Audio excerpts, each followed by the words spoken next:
Okay, guys. So thank you for coming. This is a case presentation that for a patient that I just recently encountered, namely or specifically in May of this year. Okay, so he is, and please interrupt me if you have any questions. Okay, so he is an 11 years old who was previously healthy. He was walking outdoors with his family when he suddenly collapsed without any unprovoked. Okay, so he suddenly collapsed. He was rushed to nearby polyclinic, and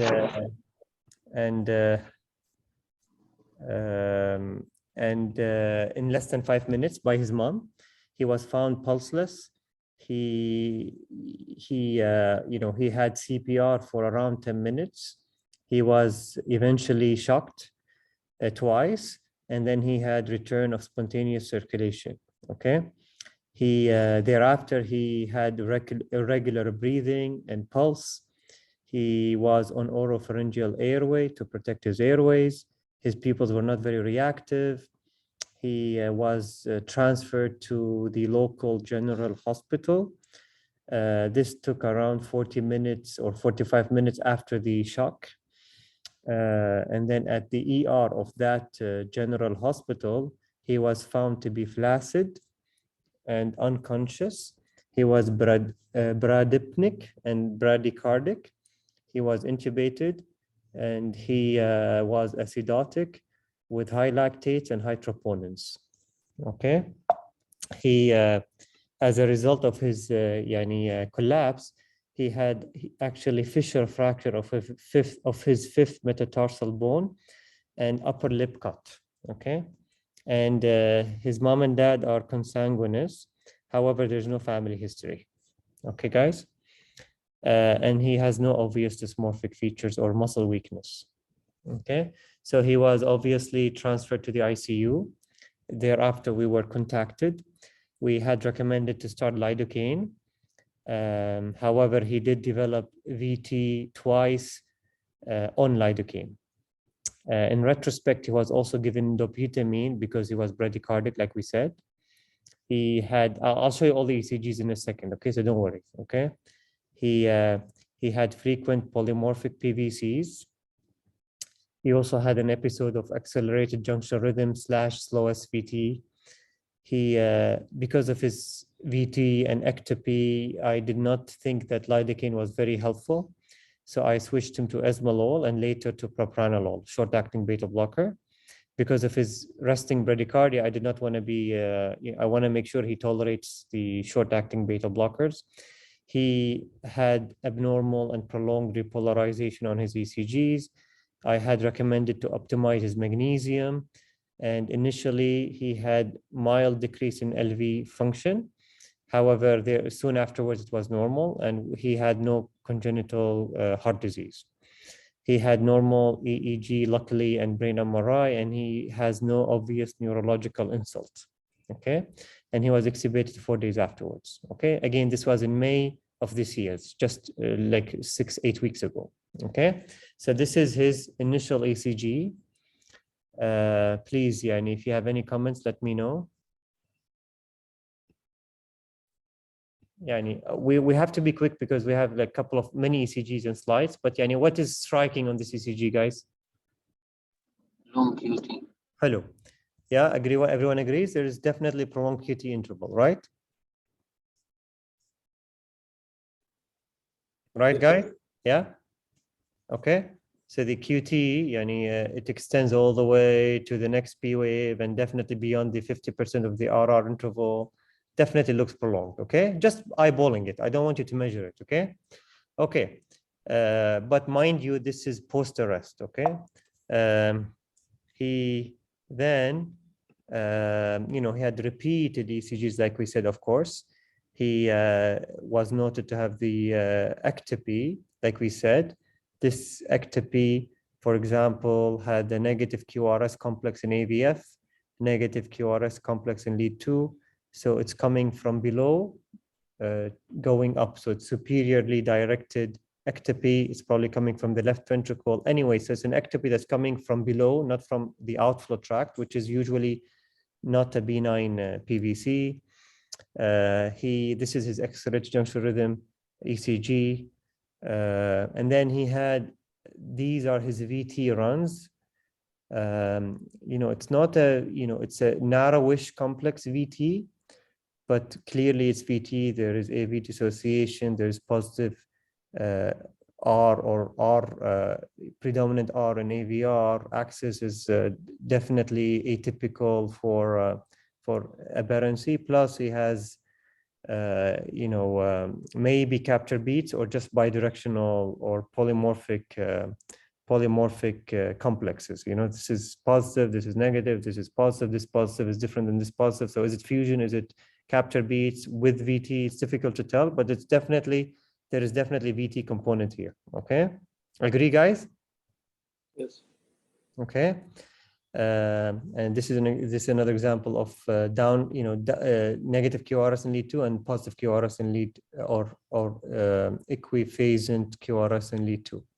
Okay, and then there are ectopy that are narrowish that are coming from the ventricle. For example, left Purkinje foci. And this is typically how it looks like. And these runs of VT are very similar to maybe left Purkinje foci VT.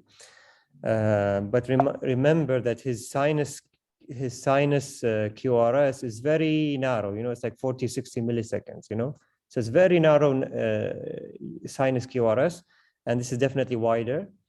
So yeah, it's not very, very wide, but it's definitely wider than his sinus QRS. Okay. Another example of his VT, of another VT, or same VT. Okay, and reminder, this is soon after admission, and he was on dopamine and lidocaine. Okay, so anyways, he was shocked out of this VT, and then he started having this complex these complex PVCs that are multi focal, meaning this is one عسكر روماني بس السكه واقفه سودة. تعملي لي قهوه الله يكرمك وميه ساعه ثلج. Sorry, يعني guys, ان شاء الله 3-4 دقايق يكون عندك. Mute yourself, guys. Okay. Okay. Anyways, so there is multifocal PVC. This one complex, another complex, a third complex, right? Agree, everyone? Okay. So there are multiple PVCs, PVC complexes. Okay, and sometimes by Gemini.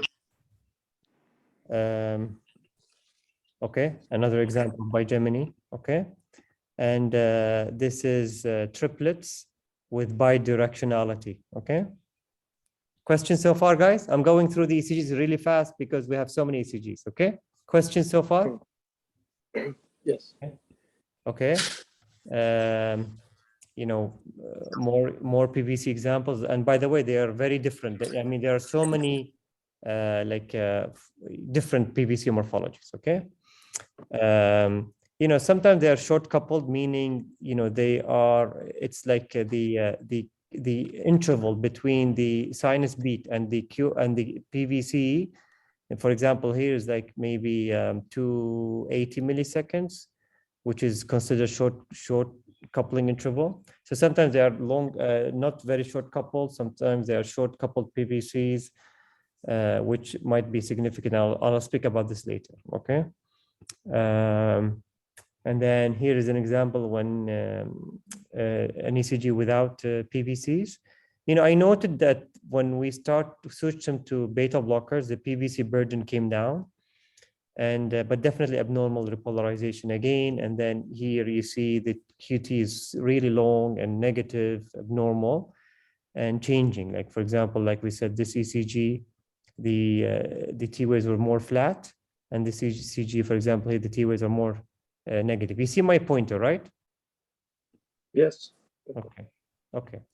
Anyways. Okay. Yes, Mitwalli, question? No. I mean, we see your point. Yeah. Okay. Okay. So, impressive ECGs, impressive long KT interval, and impressive ectopy. Okay. Okay, so I will not bore you with more ECGs, but just this is a glimpse of all his. I recorded all his ECGs on file because one day they might be important. Okay, anyways, one more thing that I noted that after the PVC, the subsequent T wave is usually different than the usual T wave, which is interesting. Okay, so for example, QRS PVC here, subsequent T wave is negative, and then it's more flat or more biphasic. PVC here, subsequent T wave is negative, and then more biphasic, which I'm not sure how to explain. Okay, anyways, this is mom's ECG. Okay, which is pretty normal. Okay, and this is dad ECG, which is pretty normal. Okay. Okay. I mean, if you have any concerns about mom and dad ECG, let me know. But generally very normal to me, at least. Okay. Definitely, there's no long QT interval. Definitely, there's no like signs of brugada. There's no short QT interval. There is no ectopy. There's no obvious early repolarization. There's no conduction disease, for example. There's first degree, no first degree heart block or second degree or complete heart block or whatever, or wide QRS or anything. Okay, this is his sibling. So he has 3 siblings. This is the 14 years old sibling. Again, normal ECG, right, guys? Yes. The 6 years old sibling, normal ECG, and the 4 years old sibling, normal ECG. Okay. Okay, and then since while he was admitted, he also developed alopecia, which is interesting. Per dermatologist, this might be anxiety-related alopecia. Okay, alopecia areata. Okay, guys. Okay. So in summary, what do we know so far? So this is how people are coming late. So sorry for those who came in late. So this is good summary slide for you guys. Okay. So far what we know is that he arrested, of course, and he had probably VF. We don't have the rhythm strip during arrest, but probably VF, we don't know, or rapid VT or polymorphic VT. He was resuscitated. And then in the ICU, he had long QT intervals. He had PVCs that are multi-complex or polymorphic, and he had VT. Okay, right, guys? Okay, we know that lidocaine did not do much. Beta blockers might have done something. Okay, so now he was switched from esmolol to propranolol, which is because he's extubated and he's able to eat. And I specifically wanted propranolol because it's non-selective, which is usually good for congenital arrhythmias, and it's short-acting because he had a little bit of resting bradycardia. I want to make sure that he tolerates beta blockers. Okay, guys? We said that lidocaine was not doing much. I did not think that lidocaine was doing much. Remember, lidocaine is a good drug for long QT, okay? And for VT-VF in general. He had no VT since dopamine was stopped and started on blockers. Guys, please. Mute all, yes. Yeah, how do you mute all? Okay. Okay. Anyways, he had no VT while on beta blockers and off dopamine. And however, he had PVCs mainly when he's anxious, meaning not while asleep, and meaning because I know that for a fact, because when you wanted to do MRI for him, during the MRI, he had increased ectopy. Whenever he is worried about something, his ectopy worsens. Okay, for example, there's blood testing, there is, a nurses or physician coming to examine him or do specific testing, his ectopy increase. Okay, and he's now shifted to our hospital. Okay, which is the main cardiac hospital in Kuwait. Okay. So, what is your so far differential diagnosis, guys?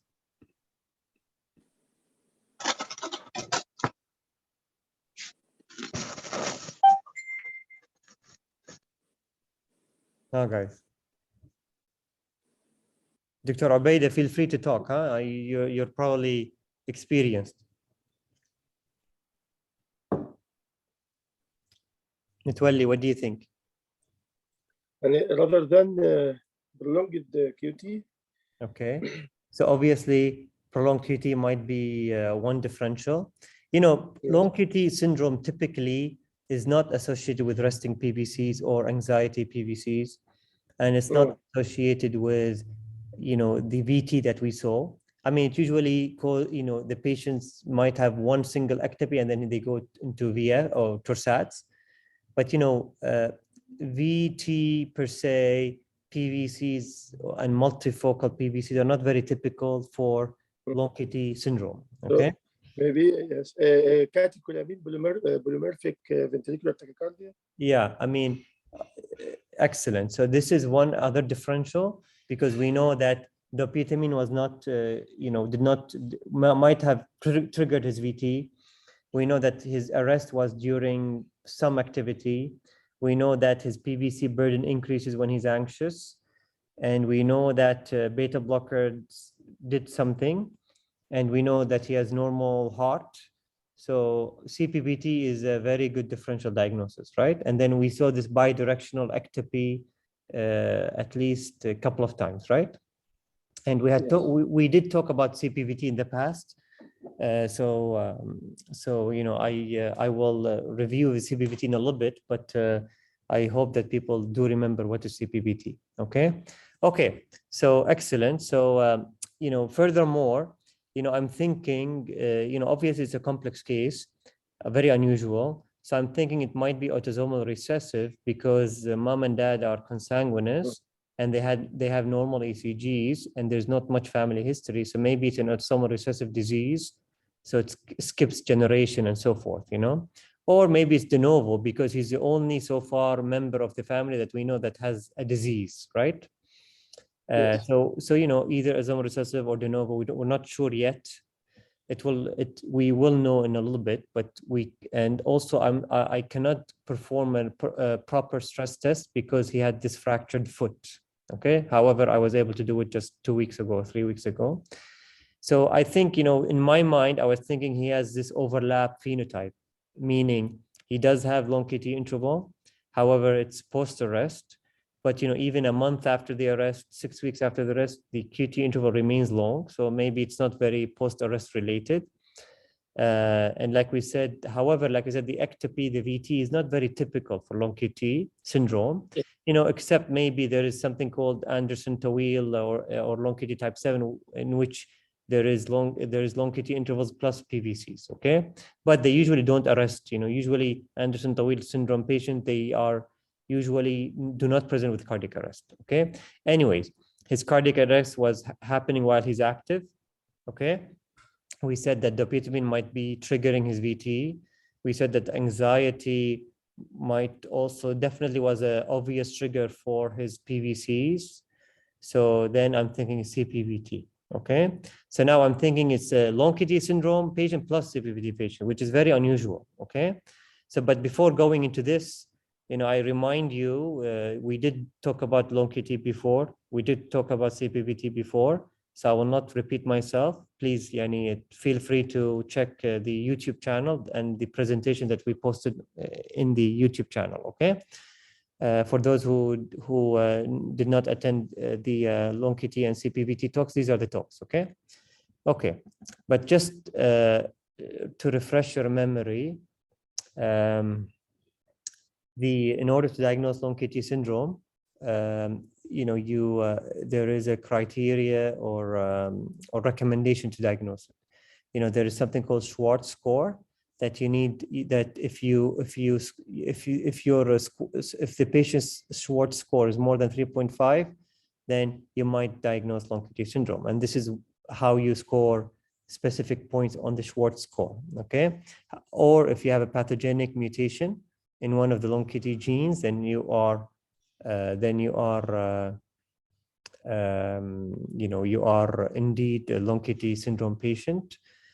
Or if you have a QT that is beyond 500 without obvious cause and it's persistent. Okay. And then you can read the guidelines and for yourself, but this is briefly how you diagnose long QT syndrome. And for CPVT, you diagnose CPVT in a patient with normal heart, normal ECG at rest, meaning no resting PVCs. Usually it's a normal, nice nice ECG at rest. However, with emotion or exercise, the patient develops bidirectional or polymorphic PVCs plus VT. Okay, so remember, bidirectional or polymorphic, not monomorphic. Okay, so if you have someone who's at rest, on exercise, he develops monomorphic VT, that's not CPVT. Okay, it has to be complex VT. Okay, or if the patient has a pathogenic mutation in ryanodine receptor 2 or calsequestrin. Okay, so anyways, so this is how I'm thinking about the case. Okay. And we said in our CPVT talk now a couple of months ago now, there are typical forms and atypical forms. Okay, typical forms, like we said, they have normal baseline ECG and then they have bidirectional VT that might degenerate into VF, and this is how they die. Okay, and then beta blockers and flecainide works magic for them. Okay, it works good for them. Okay, and there's no resting PVCs. However, the atypical CPVT forms are very rare. Like 75% of CPVT are typical, and then only sorry, not 75, 95%. Okay, are the typical forms, and the typical forms, most of them are either ryanodine receptor gain of function mutation or calsequestrin. Okay, and some are unknown, but the atypical forms are very rare, like less than 2%, less than 1%. Okay, and these are the common genes that might present with atypical CPVT: triadine, calmodulin 1 to 3, TECRL, and ryanodine receptor loss of function. Okay, so how do atypical CPVT presents? Usually they have abnormal baseline ECG. For example, for triadine, they have negative T waves in the pericardial leads, and they might have prolonged QT interval. And then with exercise, they might not develop the complex PVCs or VT. They might have, single PVC here and there, maybe only monomorphic, but they suddenly go into VF. Okay, not torsades, but VF. Okay, maybe after one single PVC, and then they degenerate to VF. Okay, so they definitely behave very differently than typical CPVT. Okay, by the way, ryanodine receptor loss of function mutation is also called calcium release deficiency syndrome, which is very, very newly established diagnosis or syndrome, by the way. Okay, so if you have mutation triadine and then the patient was diagnosed with atypical CPVT, this is called triadine knockout syndrome. And then anyways, like we said, there is long QT interval in addition to the CPVT typical phenotype. So the atypical forms are usually very malignant. Okay, people don't recognize them, so genetics might not be offered. They have hybrid phenotypes, for example, long QT interval plus PVCs or CPVT. Their PVCs are not typically bidirectional or polymorphic, and there's not much family history because most are new mutations de novo, or they might not survive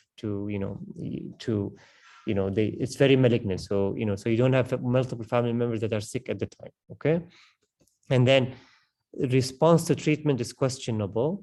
Okay, so people don't know how effective is beta blockers and flecainide. Flecainide sounds effective, but we're not super sure. Okay.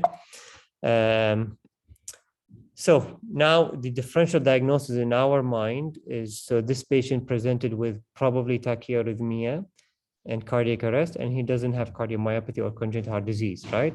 So you always want to make sure you rule out coronary anomaly by CT, maybe by cath, or if you have a very good echo images, or coronary bridge. Okay.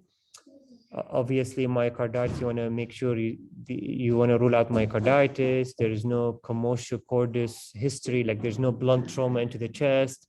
there is no electrolyte disturbances, there's no intoxication, and so forth. Okay, and then this is how you these are your main differential in such a scenario. Okay, the patient might have long QT syndrome, short QT syndrome, pre-excited WFW or WFW syndrome, might have Brugada, might have the typical and atypical CPVT syndromes, or the J-wave syndromes, in other words, early repolarization syndrome or late depolarization disease syndrome. So, there are J-wave syndromes that I will not talk about because these are very rare, and I'm yet to see a patient with J-wave syndrome, okay?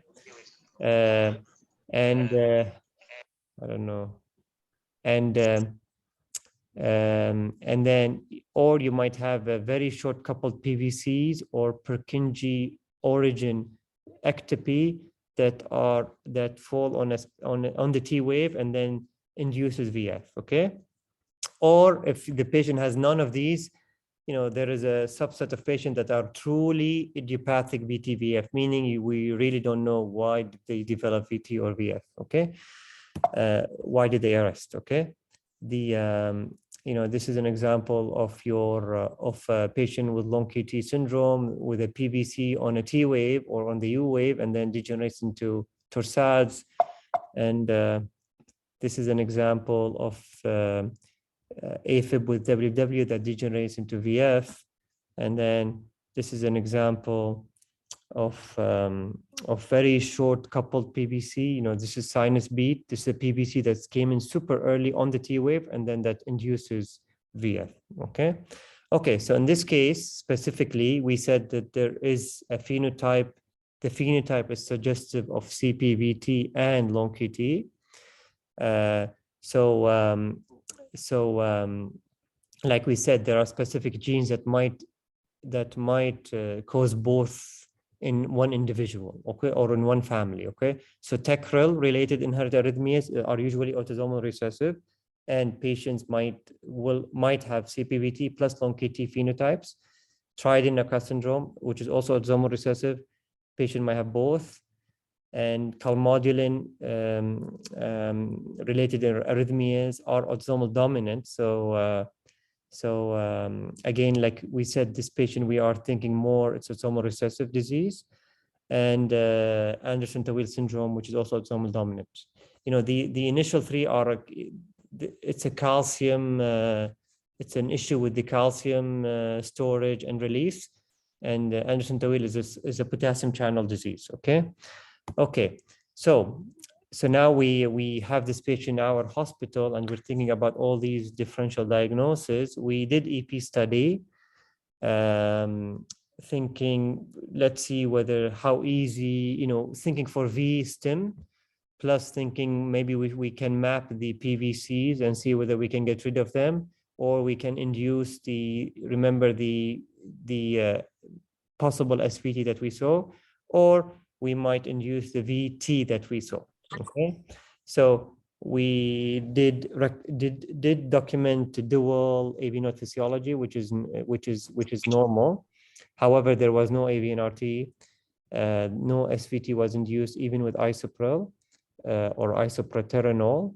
We did rapid atrial pacing. We did not induce flutter or AFib.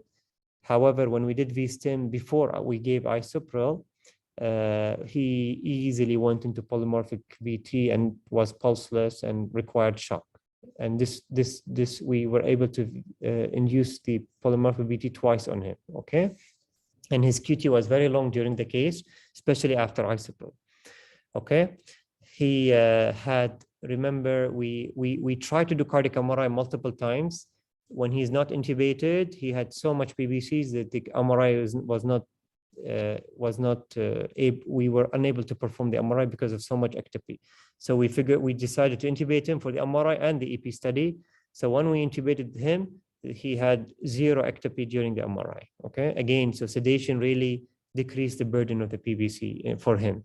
So I had normal cardiac MRI, and we did arrhythmia panel, which came back negative, okay? So remember, the arrhythmia panel only tests specific genes, preset specific genes, okay? And not all of our genes that we are suspicious of are in the panel, okay? Anyways, so now we want to discharge him. He's in the hospital for the past 3-4 weeks. we were not comfortable discharging him without ICD. So then we decided for an ICD. The question is whether we should give him subcutaneous or transvenous ICD. We talked about this before, so please, go to the lectures that I mentioned. We did mention the subcutaneous ICD and transvenous ICD in them, so please review them. Anyways, we elected for transvenous ICD because remember he was bradycardic, so we wanted atrial pacing. And for long QT, at least for long QT, atrial pacing is a very good anti-arrhythmic strategy. He's a little bit smallish. His weight is 33 kilos. So subcutaneous ICD might be very bulky for him. And so this is why we elected for transvenous ICD. Okay. So this is ICD image. And then after we paced him at 90 beats per minute or 85 beats per minute, and then like you see, there's no ectopy with pacing. Okay. Again, pacing is, steady heart rate usually improves the repolarization and suppresses the ectopy. Okay. So just a quick note. There is in the back of our minds. We talked about this before. ICD. Any questions so far, by the way? I don't want to talk so much. Any questions?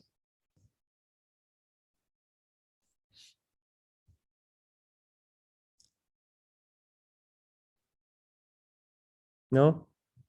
Clear? Mitwalli, clear?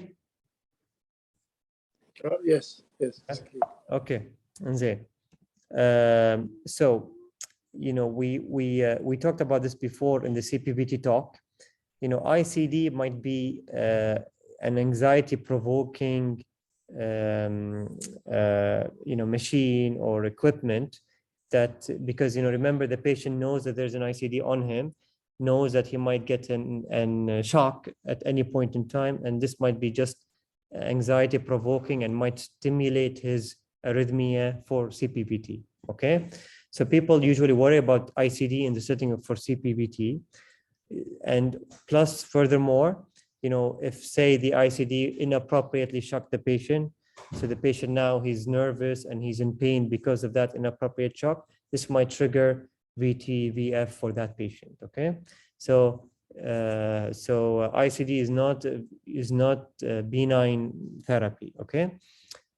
Plus, he is at risk for atrial tachycardia, and then if the atrial tachycardia is very fast, the ICD will shock the patient, might potentially shock the patient too, and the patient might be awake at the time. So if he receives the shock and he's awake, he gets pain, this might trigger VF or might degenerate the tachycardia that was benign into more malignant tachycardia. So ICD is a little bit worrisome in a patient with CPVT. So usually it's not our, to-go therapy, but in this case was special because he arrested, plus the phenotype is not super clear, plus the genetics came back negative. Okay, so in order to prevent electrical storms and harmful ICD effects, you program the ICD in such a way that you only deliver therapy after long intervals, and if the rate is very fast and so forth. So you want to make sure the patient already faints or loses consciousness before the ICD works, because you don't want the patient to feel the pain. Okay. Plus the if the patient has VT from CPVT, that VT might not be responsive to ICD anyways, the shock anyways. The VF is responsive, but the VT itself might not be responsive. Okay, so ICD is a question mark, but we did ICD for this patient, and this is the recommendations for ICD in CPVT patients. So class 1 recommendation is ICD implantation is indicated in patient with a diagnosis of CPVT who experience cardiac arrest. Okay, despite maximal therapy. Okay. In our case, he arrested before therapy, so it's not class 1 indication for our patient. Our patient is more maybe class 2A, but remember our patient is not typical CPPT, okay? So, you know, we discussed this ICD with the family, and then we both agreed that he needs ICD at least temporarily, okay? And then, you know, these are just the most recent 2021 guidelines for ICD implantation in pediatrics. And then generally ICD implantation is indicated, class 1 indication for survivors of cardiac arrest or VF, okay? If there's no reversible cause, okay? And then specifically for long QT, you can read it yourself, but this is just for your information. And then this is for CPPT like we just saw, okay? Okay, so now eventually we were pacing him, so I'm not worried about bradycardia anymore. So I switched him to nadolol, which is a longer acting beta blocker, also non-selective, okay? And remember, we said this before, nadolol and propranolol are your are your beta blockers of choice for CPVT and long QT patients, okay? So you want non-selective beta blocker, and your nadolol and propranolol are your drug of choice. So so we thought that nadolol and propranolol are excellent for this patient, okay? We did recommend training, CPR training for mom and dad and siblings. We discussed home AED, automated defibrillator at home.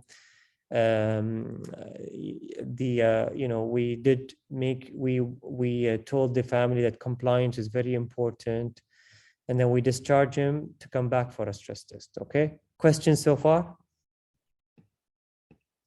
Guys, you're so quiet. Any questions? Don't be shy, please. Manal, Mirvet. Because the patient is admitted to our side, I know the case will with you. Yeah, but but no questions so far. Yeah, okay. But I did not discuss the management with you guys, so feel free to ask questions. Okay. Anyways, okay. بس yes. in brief, what's the difference between percutaneous and subcutaneous and transvenous. So subcutaneous is under the skin. So the device, you can see me, right? The device is under the skin and the lead is under the skin. Okay, so there is no risk of endocarditis. There is no risk of TR because the lead is crossing the tricuspid valve. There is no extraction. There's no risk of extraction because when you extract it's under the skin, so there's no risk of perforation when you extract the device. Okay, for subcutaneous, because it's subcutaneous, it cannot pace the patient unless it's very painful to pace the patient. So usually the pacing features for the subcutaneous device is after the shock. The patient is unconscious, then the device might pace the patient. Okay. But routinely it will not pace the patient because it's very painful. Okay, so subcutaneous device is good if you don't need the patient to be paced, and if you just need the shock feature. Okay, and you don't want to worry about extraction risks and endocarditis risks and venous thrombosis risks and everything. Okay, makes sense, Mutwalli? Transvenous is obviously through the veins. There is risk of endocarditis. There is risk of maybe a little bit of TR, and there is risk of perforation. There is risk of infection.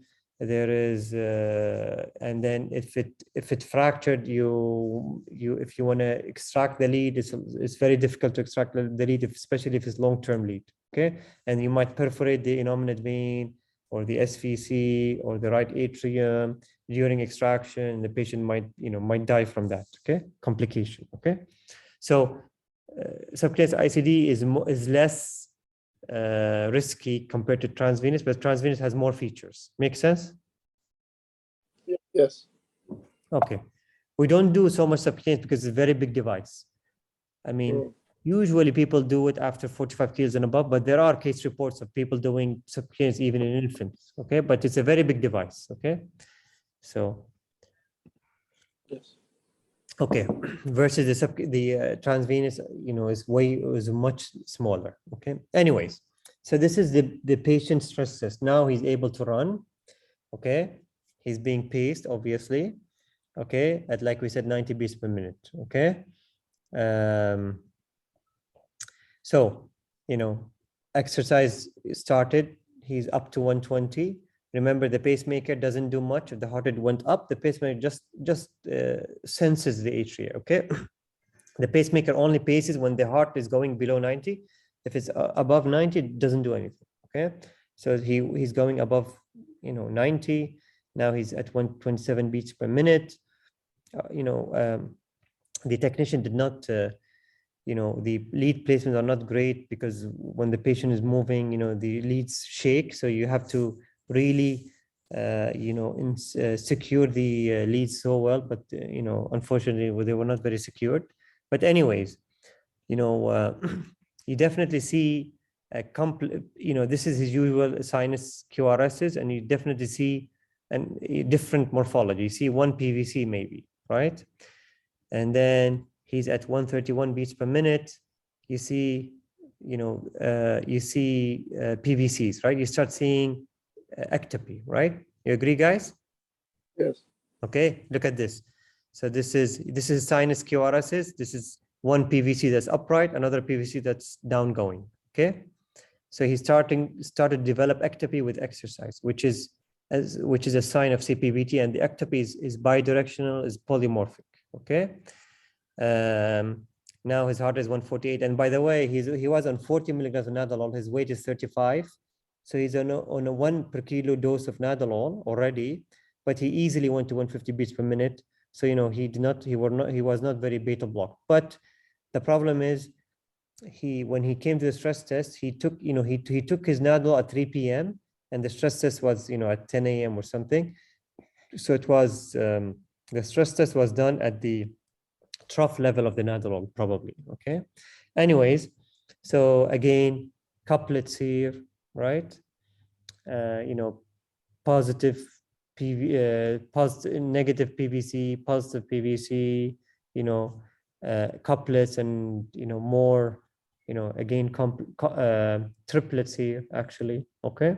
So anyways, so at peak exercise, which was 157, 155, he started to have at least triplets. Okay. So he does have triplets, and then he tired. I mean it's risky to continue the stress test because you worry that he might go into VT and VF, of course. So when you see complex ectopy, people usually stop the stress test. But he also tired. At the time, he told me, I'm tired. So we stopped the stress test, and he's relaxing, and the no PVC when he's relaxed. Okay, so that's a classical CPVT patient. Okay, resting, no PVCs, and I stopped the pacemaker here because remember he was pacing at 90, so I stopped the pacemaker, and his sinus resting heart rate was around 78, and no PVCs. Okay, makes sense, guys? Yes. Okay, his QT, again, look at his QT. The QT interval is not super long here, but definitely it doesn't look normal. Okay. Yes. Definitely it's long. If you measure it, you see the T wave here. It's definitely it's definitely around probably 460, 470, 480. Definitely longish, and also doesn't look normal. Okay, it's look biphasic. Look at lead 3. It's downgoing. That's not normal repolarization. Everyone agrees, right? Yes. Okay. Look at V3. It's negative. V2, V1. It's he's pediatric, so that might be okay. But lead 3 is negative. It's not okay. And definitely biphasic all the way to V4. Okay. Okay, and long. Okay. So that's what's atypical for CPVT. Usually they should have normal QT interval and normal repolarization. Okay, so now I saw this stress test. This is just 2 weeks ago or 1 week ago. So I increased his nadolol to 60 once a day from 40, and then added I increased Nadal to 60 and brought him back again. I did not show you the stress test, but he still had ectopy, couplets at the most. So then I added flecainide. Okay, this was just this Monday. So I added flecainide, and I told mom to go up on to 80 of nadolol and added flecainide, and then I'll bring him back. Okay. We talked about potential denervation therapy in the future. I don't think he needs one now, but let's say he has VT, VF down the road again on flecainide and nadolol. There's not much else we can offer. Okay.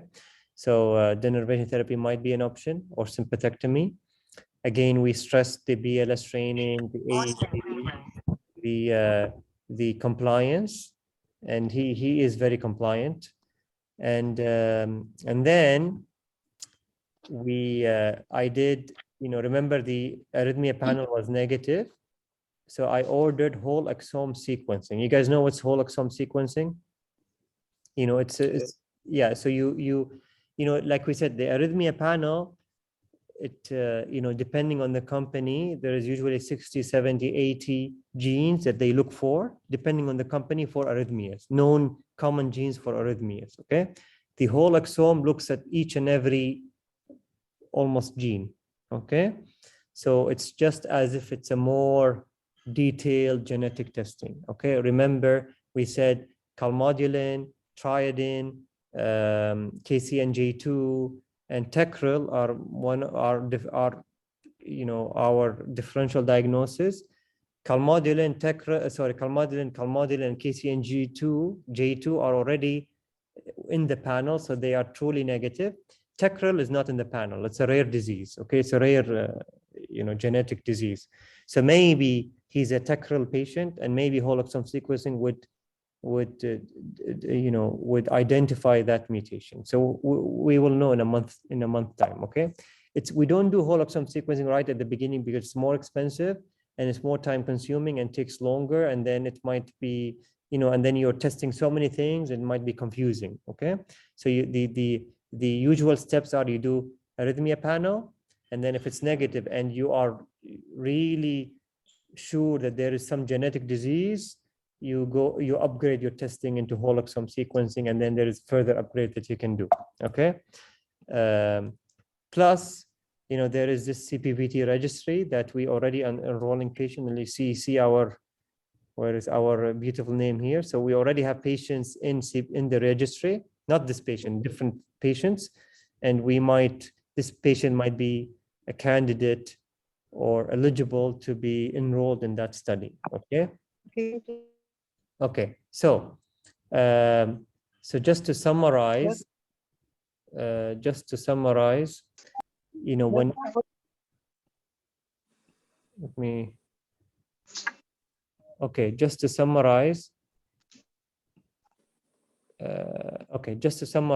whenever you encounter a patient with cardiac arrest, you want to do, like we said, ECGs, of course. You can do highly positioned ECGs to look for Brugada pattern, which we did, by the way, for him. I forgot to mention. You want to document his PVCs. There's something called signal average ECG that you do typically for ARVC patients. In this case, we had a normal echo and normal MRI, so it's not one of our differential.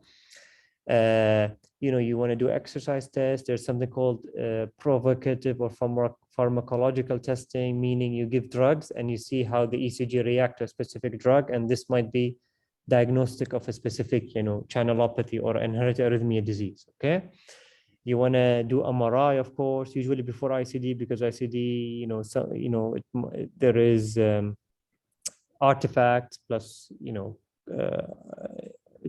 mainly artifacts. Nowadays, ICDs are MRI safe. It's just that artifacts might be an issue. You want to make sure there's no coronary artery issue, meaning bridge or anomaly, of course.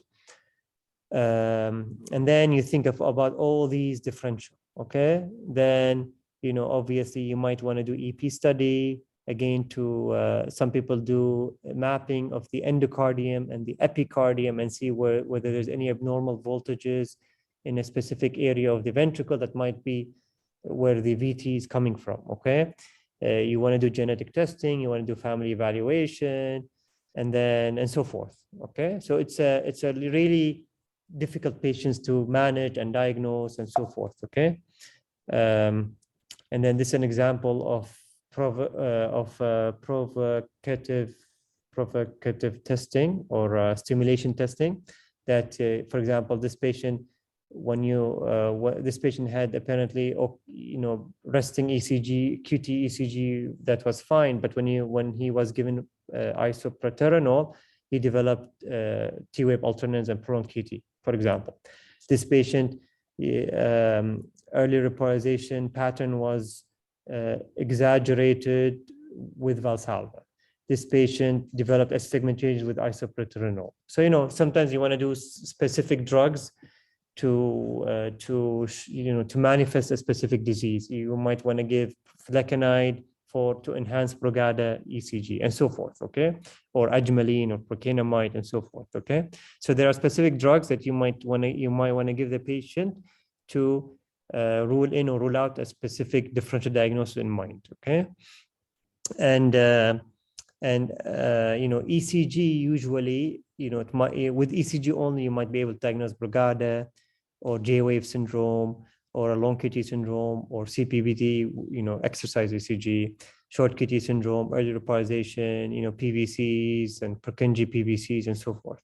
However, the ECG might miss, variable conduction abnormalities, PVCs that are not present all the time, long QT intervals that are, not long all the time. So you might miss things on a resting ECG or even exercise ECG, okay? And, sometimes you will never find anything on ECG, okay? So remember, there is repolarization abnormalities, there is PVCs or that might trigger VF, there is conduction abnormalities like depolarization diseases, repolarization diseases, and ectopy that might, it might degenerate into VF, okay? So there are so many things that you need to think of, okay? This is all in a normal hearts. I'm talking only about normal hearts, okay? So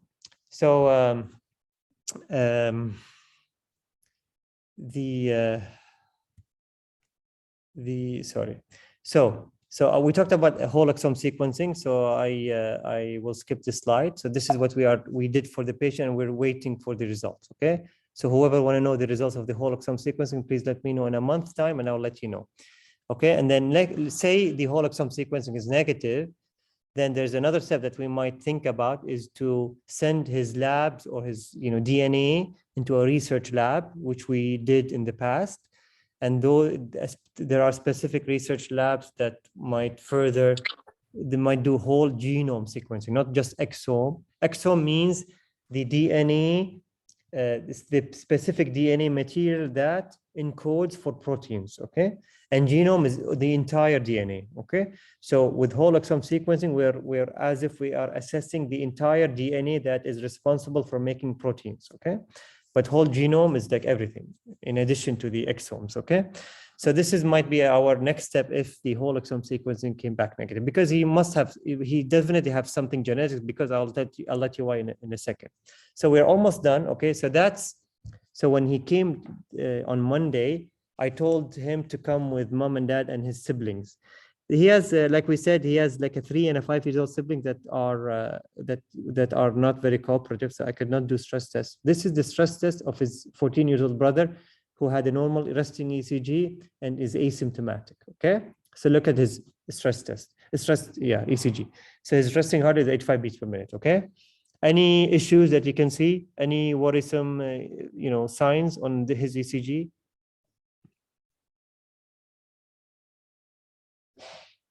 Doesn't look, super. Nothing that is very, it's nothing that is, concerning about this ECG, right? Any concerns, guys? I mean, the only thing that I can think of is the AVL is there is Q wave in AVL, but otherwise there's nothing abnormal on this ECG. Okay. Okay. Anyways, so I don't know whether he had an echo. I don't think he had an echo. I don't think we did an echo. Like we only did ECGs and stress tests so far for this family. Anyways, So he started running, and then, very quickly he went to 141 beats per minute, and he started having ectopy. Okay. So look, positive, negative ectopy. So sorry for so much artifacts. Again, the technicians are not really securing the ECG leads very well, but there's definitely ectopy, right? And then he has, this is like 4 beats of tachycardia, right? This is his usual QRS, and this is his, he had like non-sustained VT runs during the stress test. This is his brother who never had any issues, okay? His heart rate is now 171. He's off, he's not, I did not expect him to do anything. And then, 1 minute into exercise, he's starting having non-sustained VT, okay? Triplets, and then, different morphologies, okay? And then, couplets, and, look at this. This is like a 1, 2, 3, 4, 5, 6, 7 beats of VT here, okay? So, and he was asymptomatic, okay? And then I stopped exercising him. He tired as well, but I was worried as well. So I encouraged him to stop, and we stopped, and he relaxed a little bit. And then, again, multiple PVCs, and, a little bit, not short coupled, meaning just after the T wave, with a coupling interval is probably, around 300 milliseconds, 320 milliseconds. And then he's relaxing and no PVCs, okay? So very abnormal ECG test, right, guys? And mind you, he has, he plays soccer, he's very active and never had issues, okay? So but obviously he might arrest one day like his brother, okay? So now 2 siblings have something, they do have very similar phenotypes. So it's genetics, right? So that they inherited something from mom and dad, okay? So there must be some genetic disease, okay? So that's why, I'm doing whole exome, and then we might be doing whole genome sequencing. We will not stop until we find something, okay? Okay. But this brother doesn't have the QT prolongation that the proband did, okay? Okay, so this is what we know about this family so far. Any questions? So for the brother, Yeah. do you recommend ICD? Well, yeah, good question. So this is just this Monday, okay? So for the brother, I started him on nadolol. He's also very skinny, like he's probably, I think he was like 40, 45 kilos. So I started him on nadolol, 40 once a day. I told them to restrict themselves from exercising, just gentle exercise. They have to be, if they have, someone has to be with them when they are active. And and then I told him to come back. The problem is I'm traveling and they are traveling, so they will come back in August. So to repeat the stress test for both. Remember, the sibling now, the initial case is on flecainide and nadolol.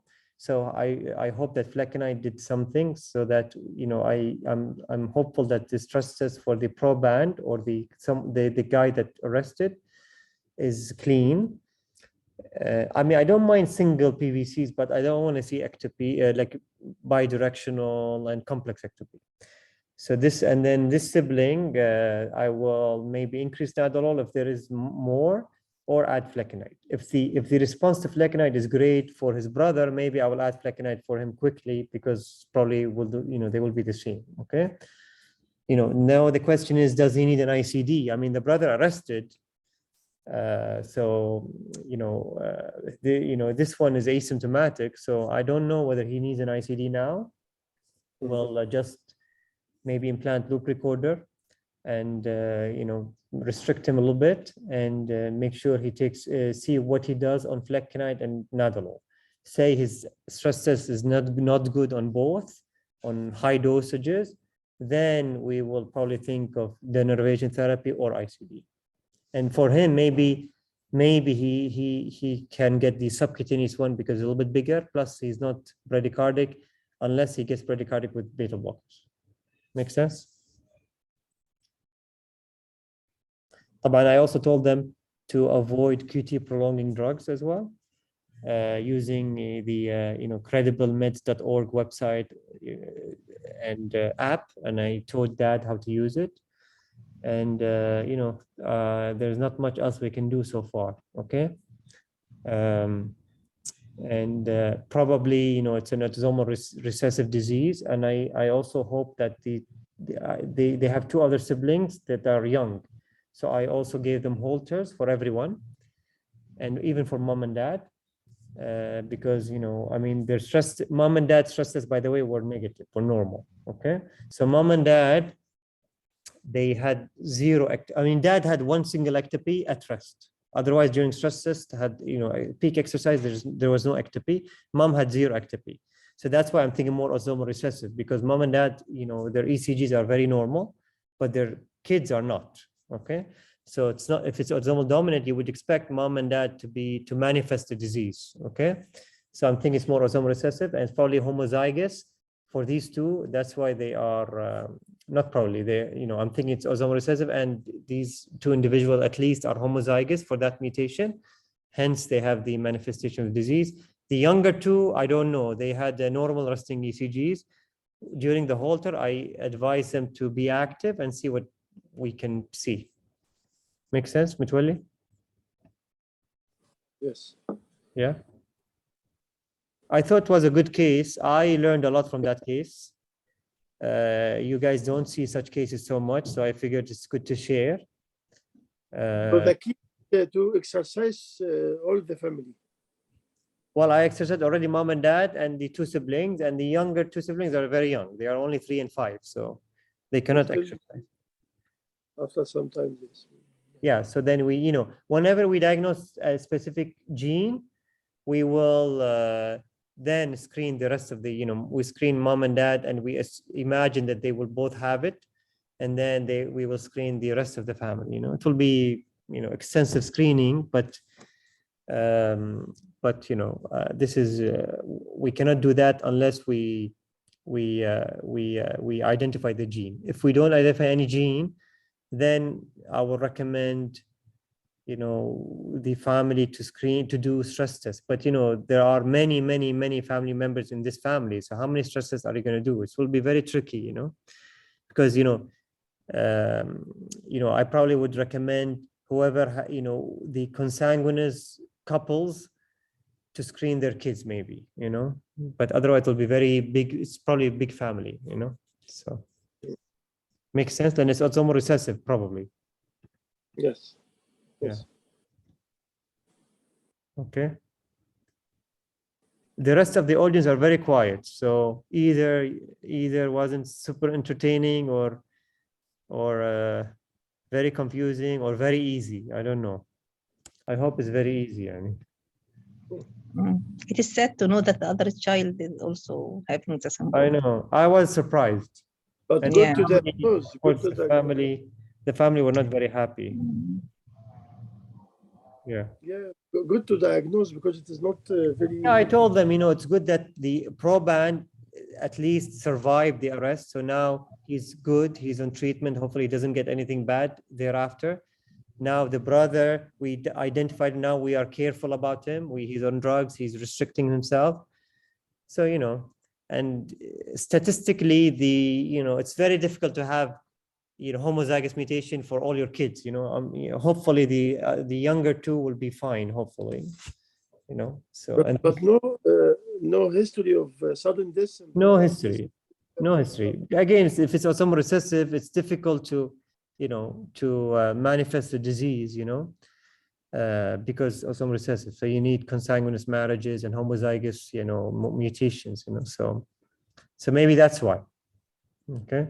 But this guy, the proband arrested, so he was, he died and then survived. So this disease is not joke, And like you said, the stress test doesn't look good, So but they denied fainting in the past, palpitations and everything. So I don't know.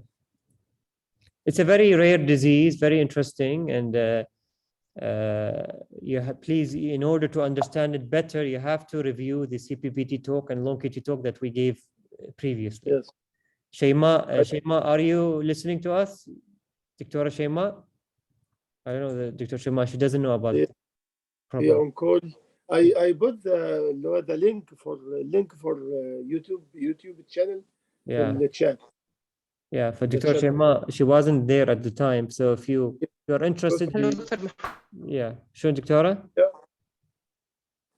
She's at the hospital فهيبقى صعب. Yeah. She's on call. دكتور شيماء ما سمعناك. Everything is okay? On call. تلاقيها مع السيسترات دلوقتي. You got it. Okay, guys, questions? It was a shortish. هي دي الحالة اللي كانت مع السلام عليكم دكتور محمد، ازي حضرتك؟ هي دي الحالة اللي بتاعت البيتاكي اللي كانت ارستد في الفرعونية؟ بس انا دخلت من نص I think عدان. العدان دي اه بتنزل الام بتطلع من غير ما تعمل، بيجي لها رنز وتطلع تاني. هي نزلت ام كتير طالعين نازلين بيها. بس انا دخلت على نص بس فهمت لا الكلام الباقي الحمد لله. It's recorded, so يعني Manal, you can feel free to listen to it later. Okay. ان شاء الله. Okay, guys. I hope the people who are from outside Kuwait enjoyed it. If no questions, we will quit. Okay. Okay, guys. Thank you. Thank you very much. Bye. Thank you, Dr. Muhammad.